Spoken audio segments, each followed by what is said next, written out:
రాజకీయాల నుంచి వాళ్ళు చేస్తున్నారు అనుకో. కాకినాడ ఎంపీగా కనుక కాకినాడ ఏదైనా ఎంపీగా కనుక పవన్ అంగీకరిస్తే జనంలోకి ఆ సంకేతం వెళ్ళిపోతుంది బలంగా.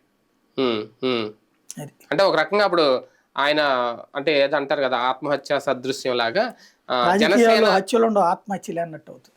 జనసేనని పూర్తిగా ఆయనే ఏదో అంటారు కొలాప్స్ చేస్తున్నట్టు ఆ ప్రయత్నాన్ని అంగీకరించాలి అప్పుడు పవన్ కళ్యాణ్. ఇది ఎంతవరకు కాపు సామాజిక వర్గం ఓట్లను దూరం చేస్తుంది రేపు పొద్దున్న అది అంగీకరిస్తే ఆయన ఓకే చెప్తే? ఇప్పుడు ఇవాళ నాకున్న అవగాహన మేరకు ఇవాళ చూసుకుంటే జనసేన పోటీ చేసే కాపులు మాక్సిమం ఉన్నారు 80 to 90% వాళ్ళకే వేయడానికి సిద్ధంగా ఉన్నారు. అంటే వాళ్ళు ఎంచుకున్న సీట్లు కూడా అలాంటివి. మిగతా చోట్ల ఎక్కడ కాపు ఉంటే వాళ్ళే గెలిపించుకోవాలన్నటువంటి రూట్ లోనే ఉన్నారు.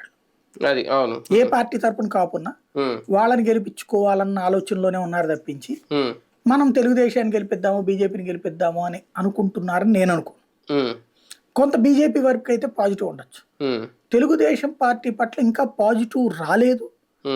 వచ్చే టైంలో ఈ వ్యవహారం అనేది నడుస్తుంది కాబట్టి ఏదైతే సాంత్వీన ఇది అదే కనుక ఎంపీ క్యాండిడేట్ అంటే మాత్రం ఓట్ ట్రాన్స్ఫర్ అవ్వకపోవచ్చు.